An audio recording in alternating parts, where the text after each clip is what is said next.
Hey, good morning and welcome to Breakthrough Walls. I'm Ken Walls and I'm your host, and I am so excited today about the woman that I have on as a guest. You guys wait until you meet this chick and you hear her story. Oh my gosh. So let's just go ahead and bring her on. I want to welcome Katie Mayers to the show. Katie, welcome to the show. Thank you so much for coming on. Thank you for having me. I'm so excited to be on. Good.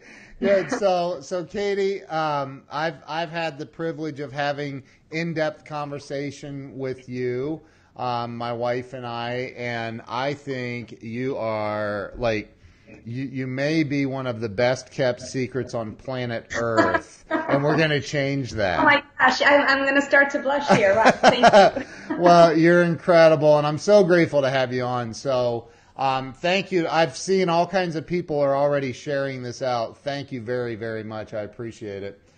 So Katie, let's, I told you this show is about helping people have a breakthrough in life, right? We all go through crap in life, and a lot of people get stuck in that and they don't know what to do to get out of it. And so I believe that we empower other people by sharing our stories and of overcoming things and experiencing triumph over them. So, I want to start with why don't we you tell everybody where you were born and raised.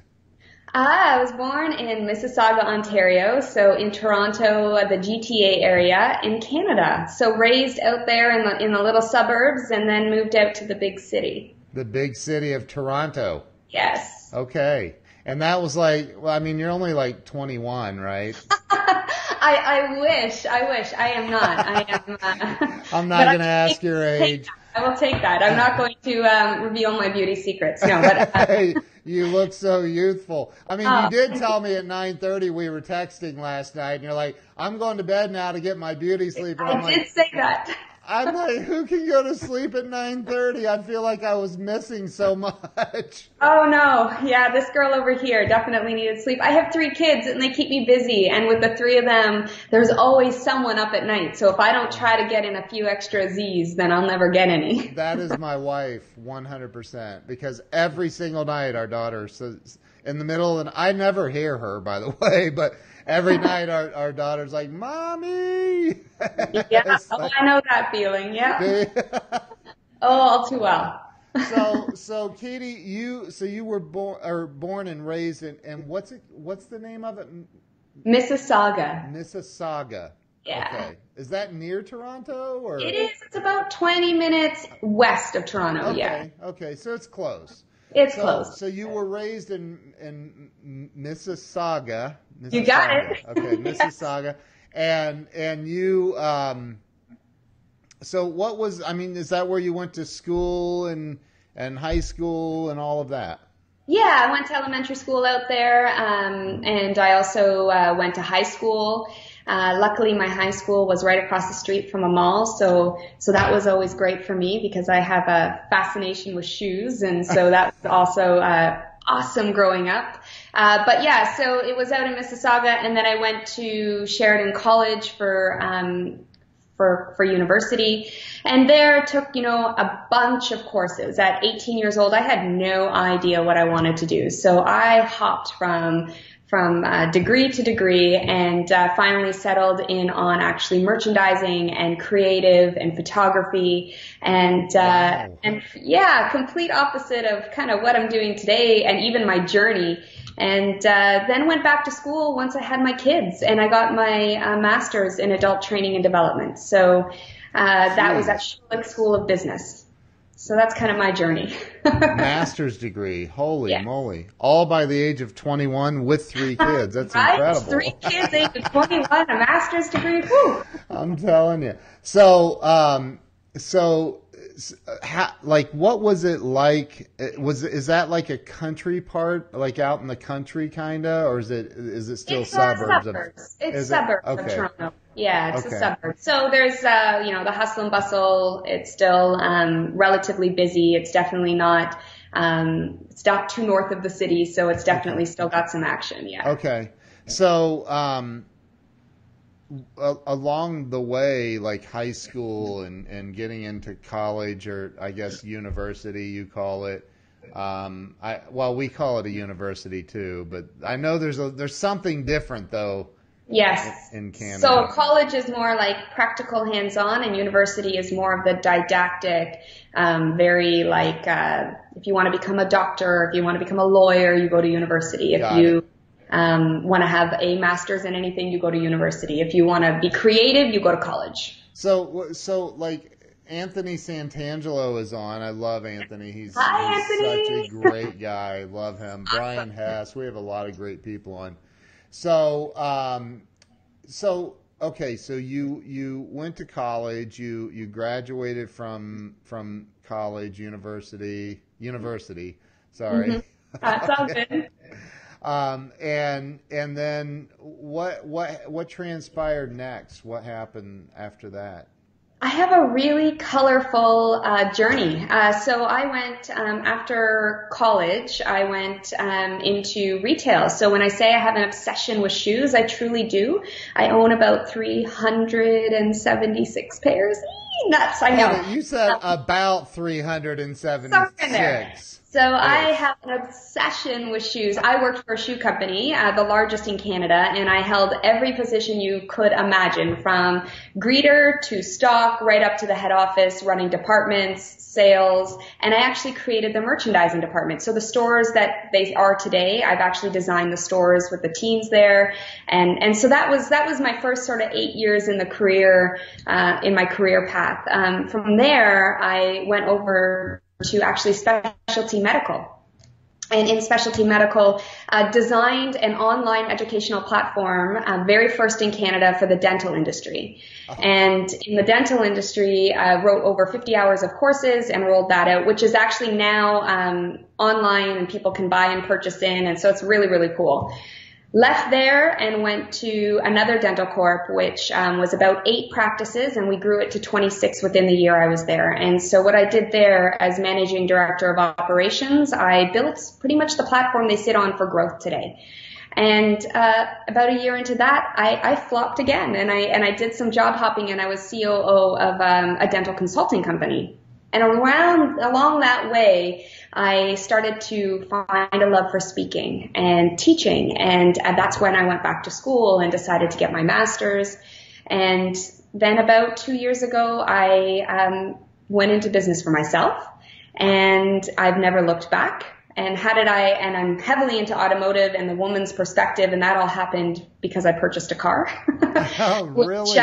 Yes, which was the worst experience that I've ever had, and made me realize that, maybe my expertise in customer experience and the woman's perspective can really help an industry that needs some help, and that can help consumers have better experiences when they purchase the second largest purchase of their life, being their car.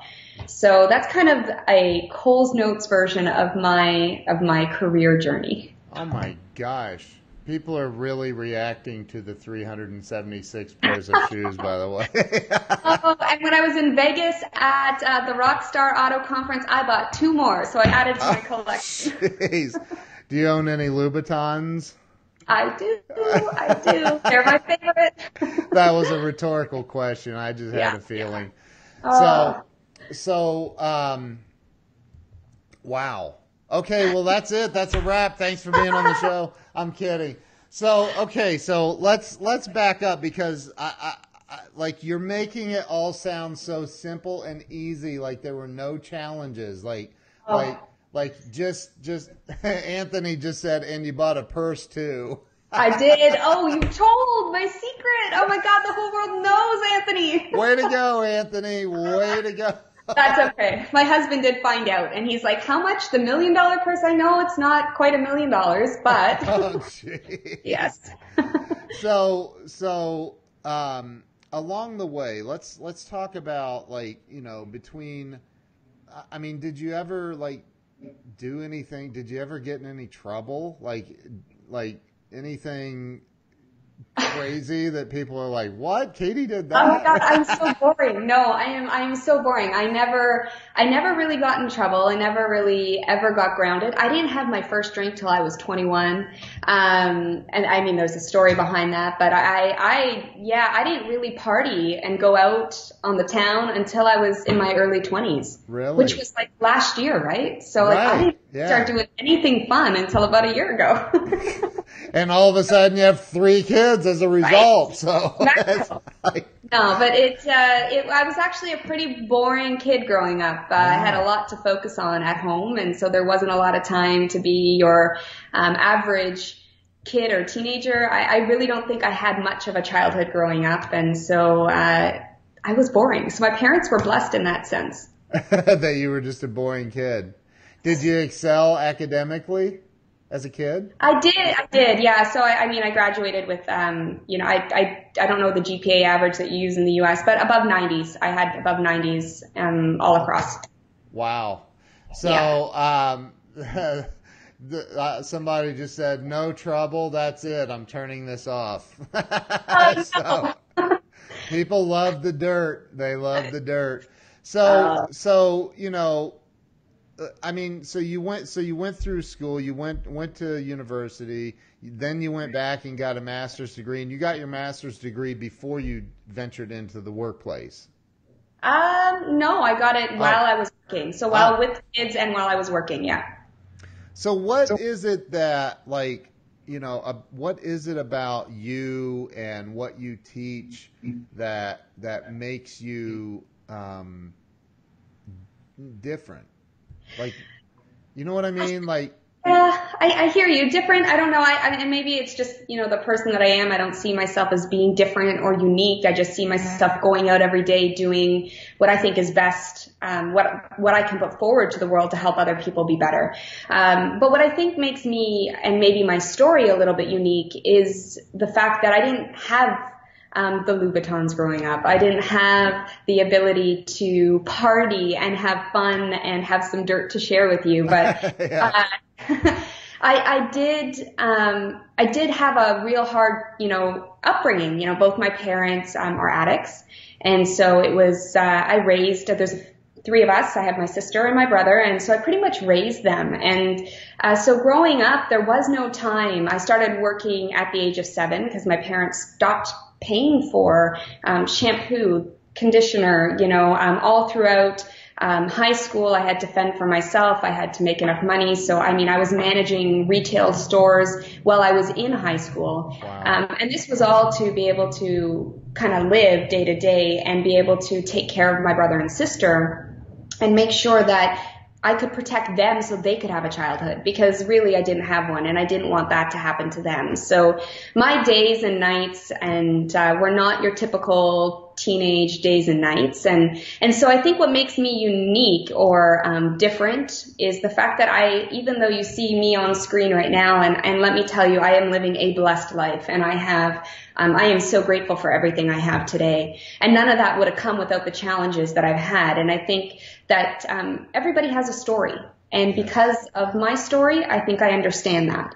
And I'm really out to inspire positive, actionable change in every interaction that I have. So the people that I have interacted with are better off for having interacted with me. So I'm really out to help people enjoy the best life that they have. So whether that's a customer and the experience they have with a dealership or an organization, or an employee and their experience they have with the culture in the organization they works with, or my friends, or anybody really, any colleague, anybody that I come in contact with, and then of course my kids and my family, always there to help them having, the best experience they can have in life. Wow. So, some of the points, because I grew up in an addict alcoholic home, Yeah. and I ironically started working around the age of 7 as well, knocking on doors, mowing yards, shoveling Oh yeah. snow. Paper routes? And Yeah. I never had a paper route. Oh, Can you it's the believe paper. that? I Yeah. On know. Christmas morning, I'd have to in 3 feet of snow, pack up all my papers, roll them together, go house to house to house. Oh yeah, I did that. They wanted to pay me 5 cents a paper, and I'm like, wait a minute, I can make more money going out collecting the pop bottles off the street. And Yeah, I'm like, he opted for that. so I just did the math and I'm like, no, I'm not working for that. So, but I understand the, having to assume responsibility early in life. Mm-hmm. And, it's like people that have, like, I look at my two daughters and I'm like, you guys, like my little girl gets mad when the battery dies on her MacBook Pro. I'm like, Yeah. or her iPhone. I'm like, you have battery packs I've even bought for you. Like, are you kidding me right now? They just don't get it, right? And so, and again though, like you've been through the stuff, and I've said this, and I know you'll agree that because you just said it, you're blessed today Oh, so because blessed. of, Yes. right? Not despite of, because I've had these challenges, 1,000%. Right. I really wholeheartedly believe I wouldn't be where I am today if I didn't go through those challenges. But what about the person that gets stuck? What about, because I've seen people that can't put $50 together, like literally cannot put $50 together, and they sit around making excuses and feeling sorry for themselves. I know. Trust me, I have no empathy for that. None. Zero. In fact, it makes me angry. But what if somebody comes to you and they're like, I can't figure it out. And I mean, what do you tell them? Like, hey, what do you say? So, I mean, it's for me, because I've been asked this question, how do you get where you are from where you were, and what did you do, and how did you turn out this way, and you could have let this whole world swallow you whole, and so, I mean, what I say is this. First of all, everybody's doing the best that they know at that moment. Like, I truly wholeheartedly believe it. So if somebody were to come to me and say that, I try to meet them where they're at and try to understand their woes as much as I possibly can. But then from there, the one single question I ask all times is, what else can you do to get the results that you want? So stop living below the line, because the only person that's going to change your world and your life is you. And so what do you want? What do you want in life, and what do you got to do to get there? And so that is kind of the thing I put out there all the time. And I'm happy to help people get to where they want, point them in the right direction. But it really starts with that individual. And so what I always say, well, what else are you going to do to get to what you want? What else are you going to do? Keep asking yourself. And at some point, when you double click, you're going to find an answer. You're going to remove a roadblock. But you have to stay positive. You have to start where you're at. And you have to be able to constantly be looking at yourself internally. What else could I do? What else could have I done? What could I learn in order to keep moving forward? So that's what I love your attitude. But are you, I mean, I think people see these little sound bites out of, I've always said, don't compare your movie to someone else's highlight reel, right? You may see somebody on Facebook and like, oh my gosh, they're the happiest, most positive person I've ever seen in my life. And it's like, yeah, but, right? So, but we all go through those moments of anger, of frustration, of whatever. And I truly believe that everybody, if you say that, if anyone says like, yeah, I don't go through that ever, I'm never angry, like, they'll lie about other stuff too. Oh yeah. Oh yeah. But so like when you start, I don't know if you've ever had this happen. Like you have a thought, things may be going very well. You have a thought and you recognize the thought as a negative thought. And then it just kind of, you watch it grow and then things start going bad. Oh yeah. You've seen that. How do you turn that around? I've lived that. I know, right? Of course. Right. So how do you stop it? How do you stop it? Because that can culminate into a fight with your spouse or a yelling at your kid or what, like, how do you turn that off? How do you turn that ship around, so to speak? It's hard. It's not easy. And, I'd like to say I'm a very optimistic person. So I try not to let things get to me, but there are those fears. And for me, it's more fears. I have those negative thoughts when on a CEO position of a company and going out for myself. The fear of making sure I have a paycheck every month so I can afford my Louboutins and my purse. Right? No, but it's a fear. There's fears, of, not being enough. There's a fear of not being enough, especially being a woman, as a mom, as a wife, as a female entrepreneur. Am I able to give myself to everyone? My fear, am I hurting my kids? Am I upsetting my husband? Am I giving enough to my partners, my clients, my friends? And then am I giving enough to myself? So there's a ton of fears that constantly go through my mind.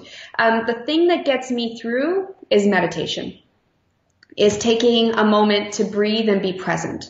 Because I believe in this crazy world that is ongoing, constantly, especially with social media, is taking a moment to actually feel yourself breathe and get yourself outside of your head.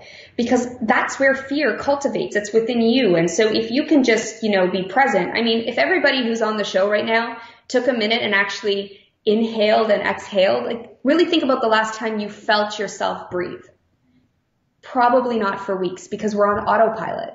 So I find bringing myself back to that breath, bringing myself back to the present moment allows me to sort through things and allows me to get through it. Now, it doesn't work every time, and a lot of the times I need to do it multiple times, but I really have to bring myself back to that moment because when we live in the present, there's nothing truly wrong, ever.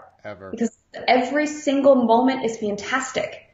But if you're starting to look at 5 years, and don't get me wrong, we all have to do that to plan, to get ahead in life. But if you start worrying about what's happening tomorrow, the next day, next week, you're not living in that actual moment. And that moment is what matters. Because that's the moment that's going to get you to where you want to be tomorrow and where you want to be next week.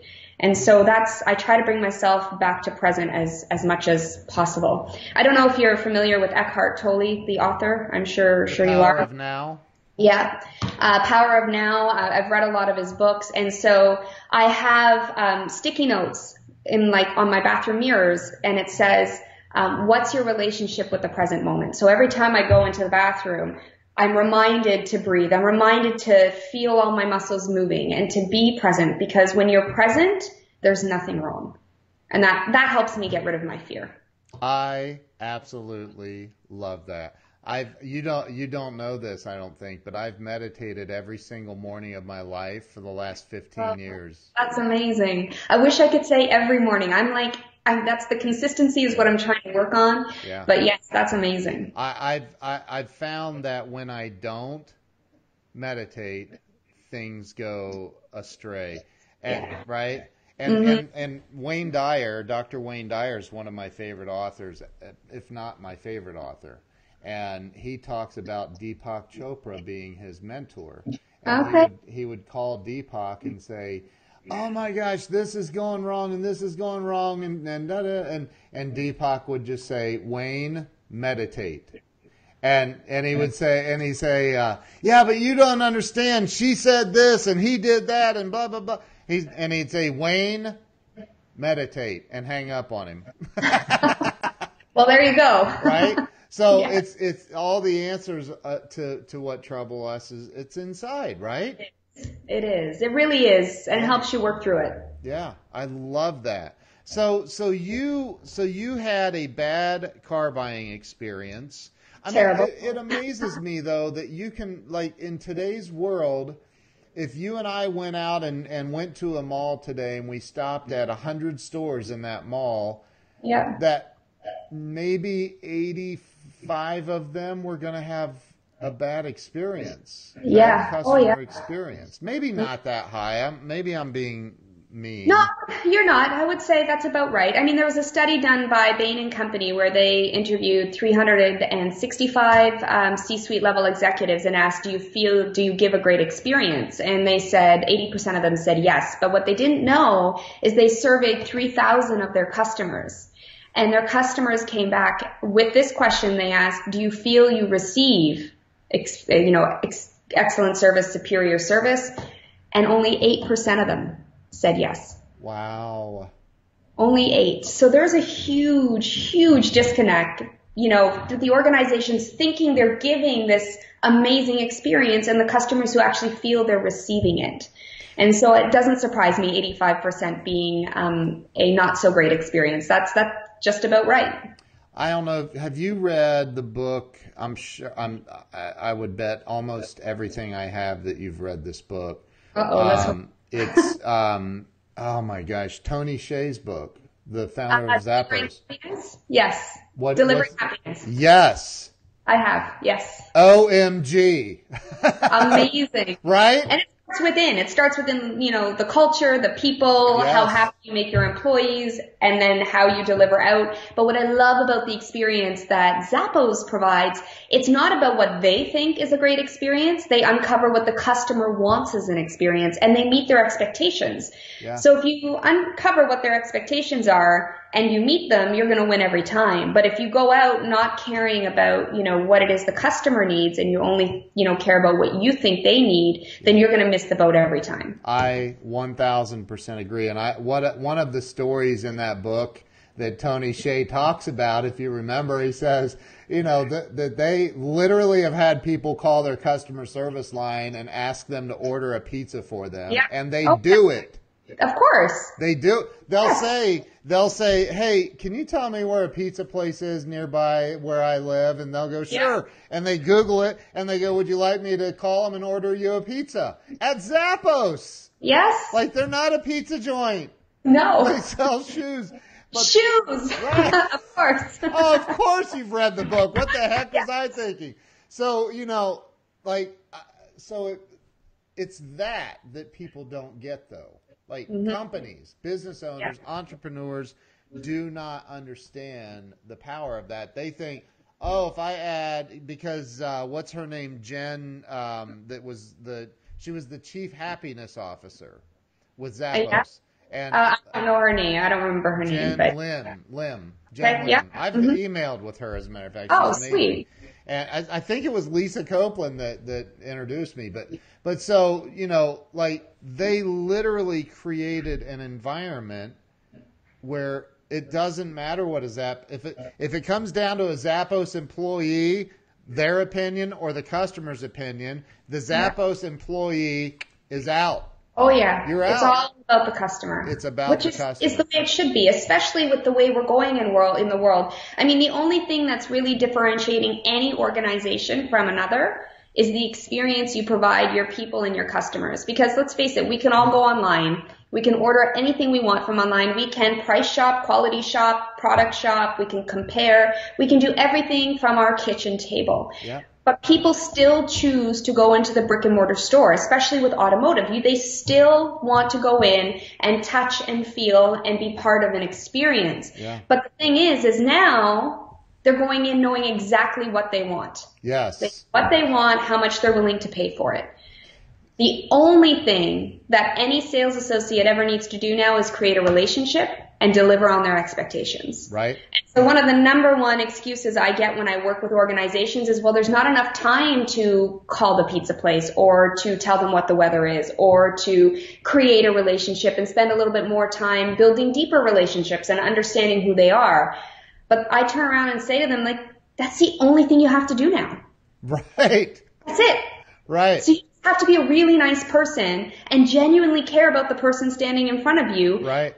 And they will trust you. That's right. And relationship, leads to trust, which leads to purchase. So it boggles my mind every time when I get that I don't have time. I'm like, but that's your job as your customers. When you say I don't have time, it's like you're telling your customer they're not a priority. And so I often when I work with teams, I say, I'd really like you to switch out that language. Go tell your customer they're not a priority because you make time for things that are a priority. Yeah. So quit using that excuse of time and just say what it is you're not a priority. And quickly, the room goes quiet after that. But look, I know how much a Cadillac Escalade costs before I get to your dealership. I know what options are available. I know what the shiny black model looks like. I know what a moonroof does. I know. We know these things already. Yeah. And we're if we educated. don't know them, we're going to look them up online before we ever even start shopping. Yes. So 100%. So you are 1,000% spot on. And I think that, I mean, I know you have a big project coming up. I do. Are you allowed to tell everybody about it? I don't know.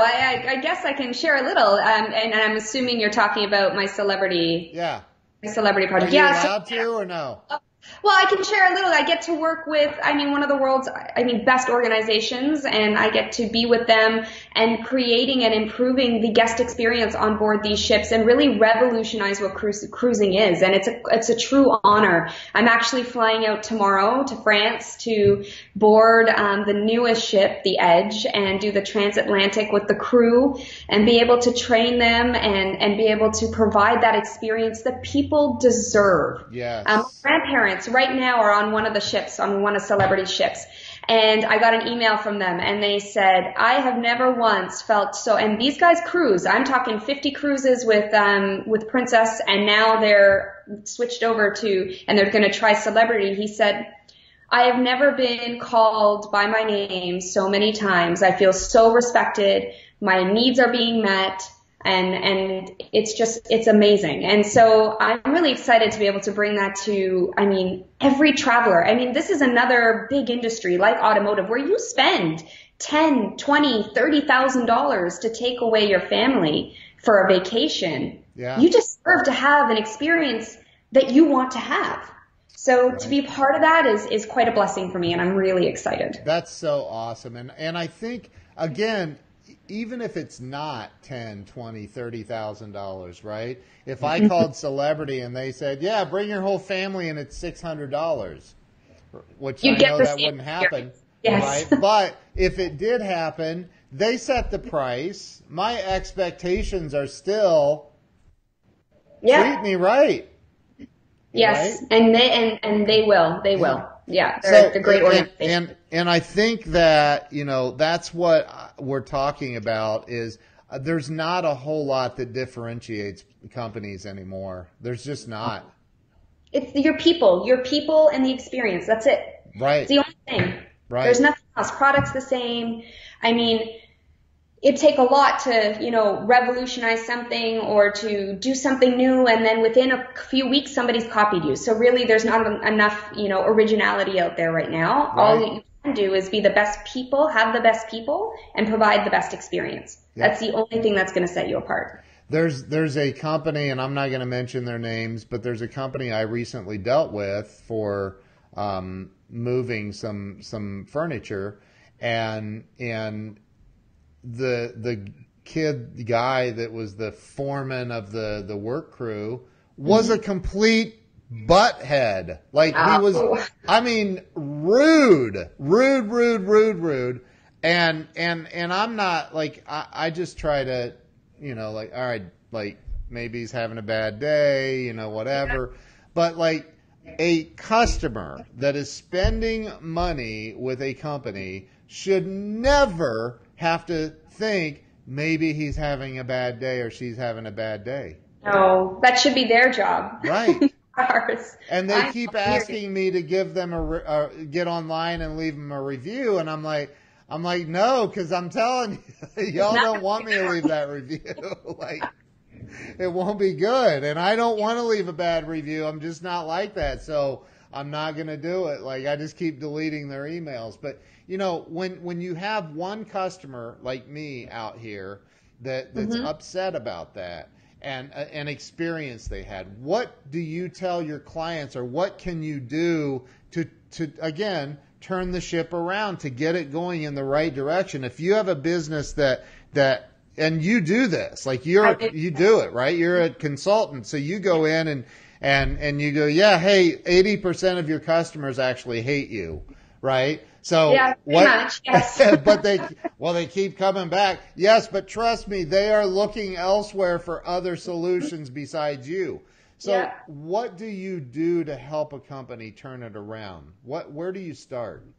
Yeah, I mean, it really depends on where they're at. So the one thing when I work with any organization is really doing a discovery, a deep dive. I like to become like a pseudo employee. I like to be a branch to the organization so I can truly understand where they're at, because like we should be doing for our customers, I do for mine. I like to meet them where they're at. Right. I like to really understand. Once I do understand, the best place to start is the foundation, the core. So we take a look at the people. What's the culture look like? We take a look at, do you have a mission? Do you have a purpose? Do you have a vision? I like to take a look at, do you have a brand promise? Do you have any standards in place? Are we really giving our people the goods to be successful, to actually provide an experience that the customer wants and needs? So we uncover all of that. And from there, and depending on where, we come out of that, depending on what the answer is, we start working on those. For me, it's all about, so I have this methodology called the core methodology. If you were to, go in and work with a personal trainer, the first place they're going to ask you to strengthen is your core. Yes. Yep. Right? Yep. If you were to look at fruit or a vegetable or really any object, the strongest, the hardest part of that will be the core. Right. And if so, you look at an avocado, it's the pit. If you look at the peach, it's the pit. Yep. So really that's the same for businesses. But the core of a business is their people, their processes, and their systems that all output to an experience for the customer. So we really focus on the leadership development. What does that look like? Your culture, so that you can be able to create a strong core so that when we do put a customer experience program into place, they're able to actually output it to the customer with consistency. I love because your whole thing is customer experience, right? Yeah. All these department or companies have a department called customer service, right? Service is transaction.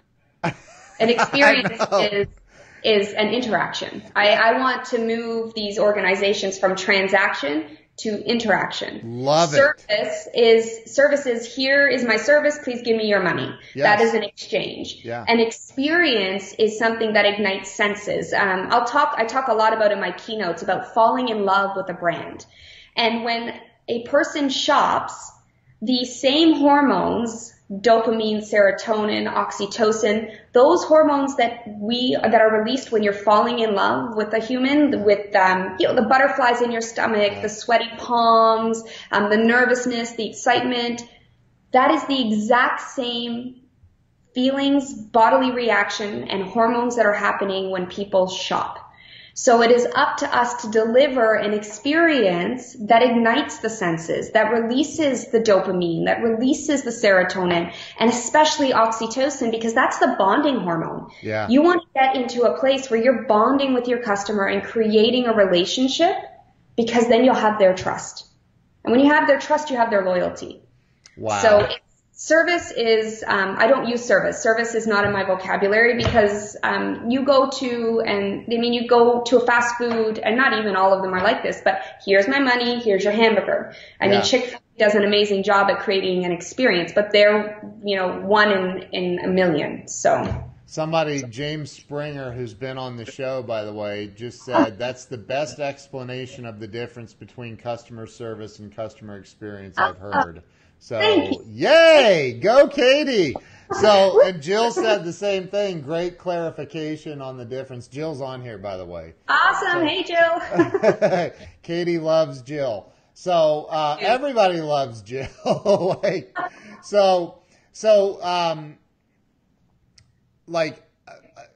Wow. So how did, when you go into, I don't know if you go to Walmart, but I absolutely cannot go to a Walmart. I'm not being a stuck up snob. It has nothing to do with that. The way that a lot of people treat you, employees at Walmart, is despicable. My expectations are lower. So I do go there. Kids need last minute school supplies, or I need to go get a last minute pair of tights for my daughter's choir rehearsal or whatever it is. And Walmart's always open. So yes, I do go to Walmart. But my expectations are much lower. So I know what I'm going to get when I go in there. I'm going to get a service. I'm going to get a transaction. I got to quickly go in, get things that I can't get because everything else is closed, and then to get out. So I don't have high expectations, but otherwise I don't shop there for pleasure, that's for sure. I will not be spending my time there yet. Right. Not going to pick up some shoes at Walmart, probably. No, but my kids, running shoes there because they destroy them. It's not a bad thing. Right. I agree. Just you have lower expectations, and I love that. That is so true. Because I like recently I started going into. I've got a girl that I work with at Saks Fifth Avenue. Well, she creates this experience, and I was on Frank Loeb's show talking about this. Like, she creates this amazing experience. Like, seriously. Yeah.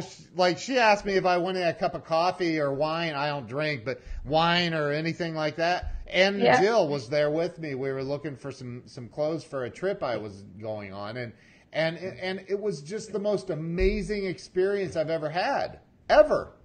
That's awesome. And what was so great? What's that? What made it so great? She treated you, she ignited your senses, she offered you things that you may need but wouldn't ask for example, whether it's coffee or water or anything like that. I was in Nespresso the other day, and I'm waiting in line, and Nespresso is, I have the best Nespresso machine, and I'm totally loyal to them. But for me, I was in there. It was hot. It was hot and dry, and they could see that, so they offered me water. Instead of coffee, they offered me water while I waited in line. And just that small little gesture makes the, weekly trip to Nespresso worth it. Wow. Because they really try to anticipate your needs. Yeah. Wow, we froze there for just a second. I don't know what happened. Okay. It's the internet.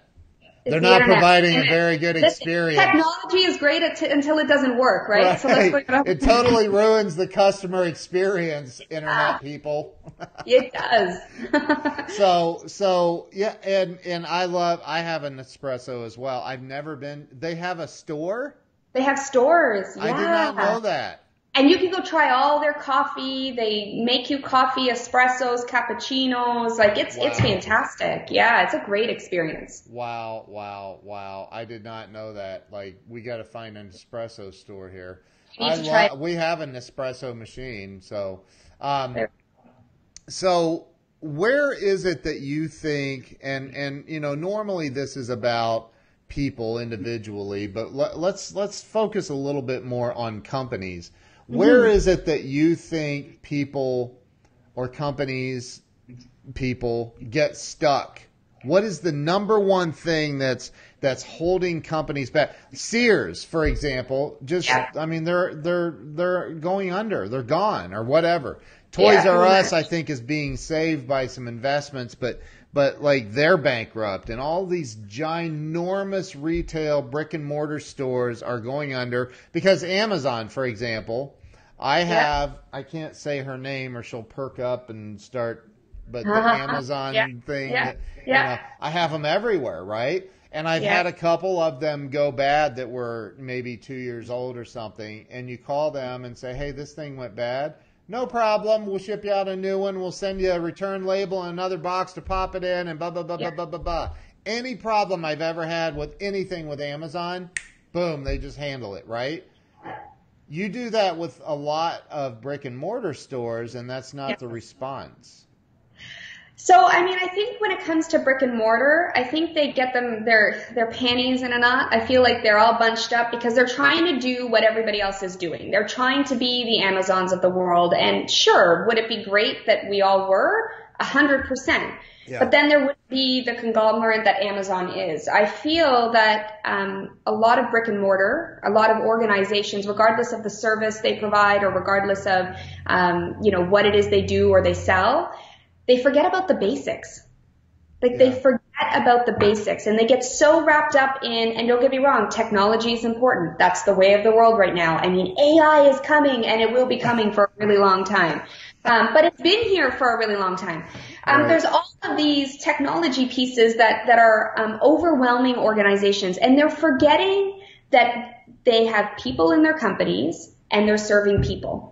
So whether they're serving people face to face or they're serving people through a technology like a portal or some sort, whether it's Amazon or anything like that, like a website, they forget that the basics still count. And they need to go back to the foundation of who they are, what it is they do, and then build on that. I feel like we often get ahead of ourselves and we forget about what it is, what is that one main goal that we set out to do from the very beginning. I mean, Good to Great is a great book to read. Yep. Because those are prime examples of good organizations that have gone from good to great. And the way they've done that is they have been steadfast on staying true to who they are and what they want to accomplish, and then put all the little pieces in and around it. Yep. So I think a lot of organizations, they get ahead of themselves, and then they get so much going on in their head that they get all tied up and they have no idea how to digest it. Yeah. And they have no idea how to put it on paper, put a plan into action to actually achieve what they think is the right thing to achieve. I believe that if we slow down a little, if we took a moment to breathe and be present, even in our organizations, we would be able to properly assess where we should be going. And we would probably realize that we're not that bad as it stands. We just need to treat our people right, create an experience, whether it's through technology or face-to-face, that our customers want, and then everything else will fall into place. I mean, and the other thing that I think a lot of organizations do is they chase the number. And that is like the worst thing that an organization can do, is chase the number, because when you focus on what you want to achieve, you forget how to teach your people how to get there. Yep. And it is the how you get there that results in the number. Right. The number is never going to come if your team is not prepared and humming and in a line at the core of their business. It's never going to get there. You have to help them get there. Right. So drop the number for a bit. You have to know your goal. But instead of meeting about why you haven't gotten to your goal, focus on how are we going to get to the goal. So changing the mindset a little bit. I love it. And you help, I mean, you consult with some giant companies, like giant multi-billion-dollar companies.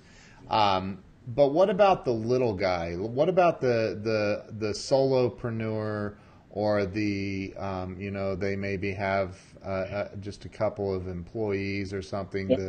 What about those people? What are some of the things that those small companies could do immediately?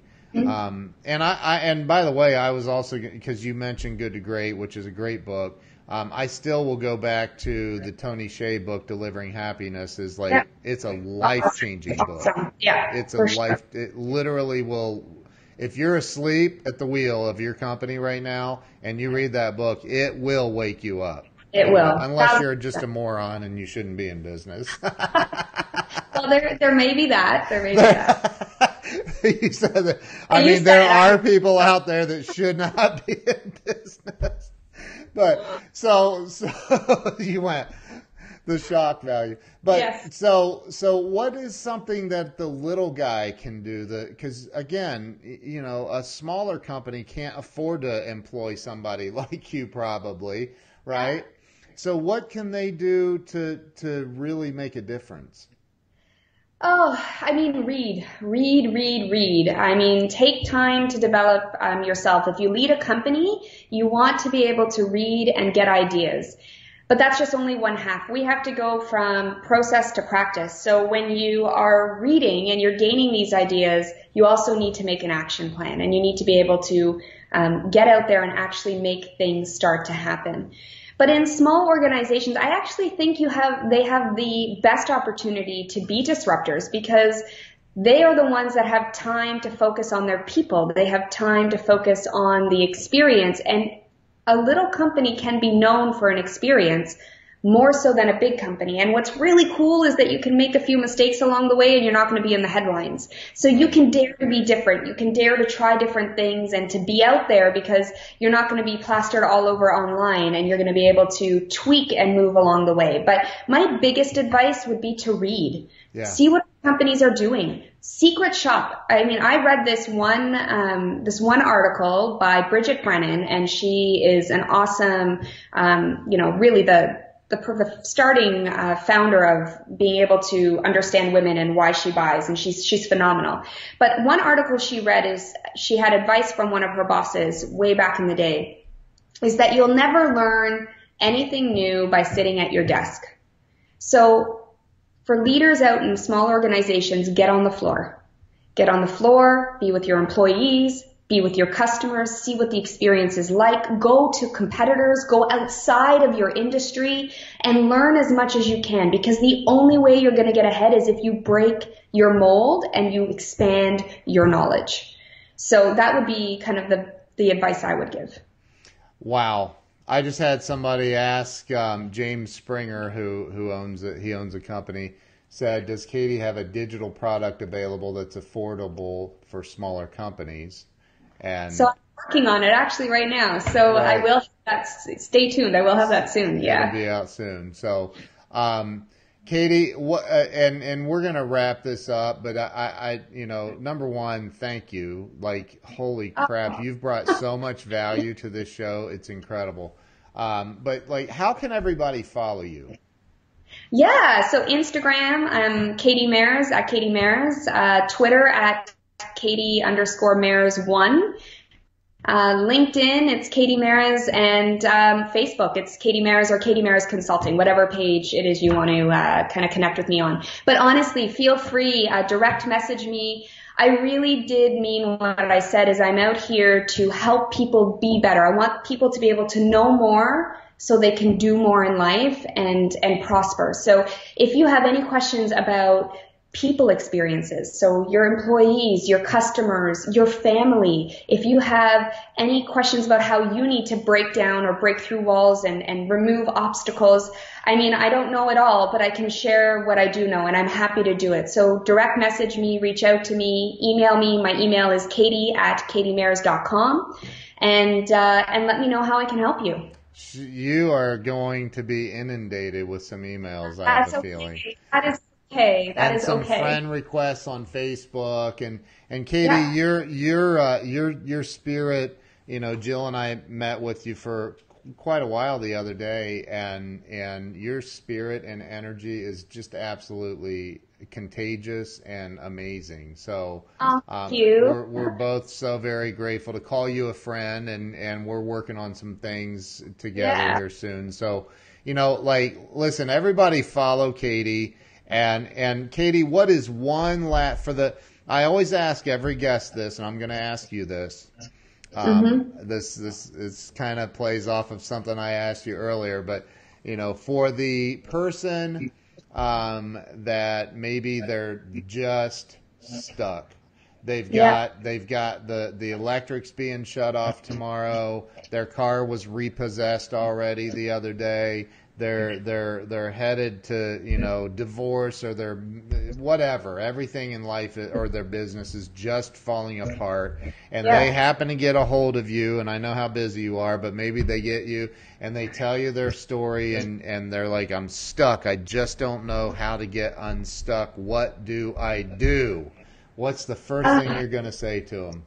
That's so hard to answer because everybody's different. And so that is the thing. I'd want to know your story and to be able to really take a look at, meet you where you're at so that I could help them get unstuck. But the one thing, I guess the overarching message I can bring is that tomorrow is a new day, and tomorrow is a new opportunity to be unstuck.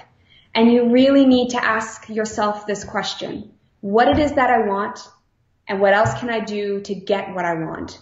And remove the below the line attitude and stop playing victim. I hate to say it, but we are in control of where we want to be. We are in control of our life, of our destiny. I believe that God has put us on this earth to achieve something, but it's our responsibility to fulfill that. And so I would say constantly ask yourself, what else can I do to get the results that I want? Get out of your head, get it onto paper, and start moving forward. I absolutely love that answer. That's awesome. Katie, thank you so much for coming on the show. Everybody follow her on Facebook, on Instagram. She's very active on Instagram as well. Go follow Katie. Make sure that you just connect with her. You're amazing. Thank you. Oh, thank you. Thank you so much for the opportunity. It was wonderful. Yeah, you're awesome. So everybody, make sure you follow Katie. Thank you all for being on here. Thank you to everyone who shared this too. And for any replay viewers, share this out. This has been, there's some incredible material in here. Thank you. Thank you so much. All right. You guys have a great day. Katie, Bye. don't hang up. All right. See you later. I won't. All right. Bye. Bye-bye.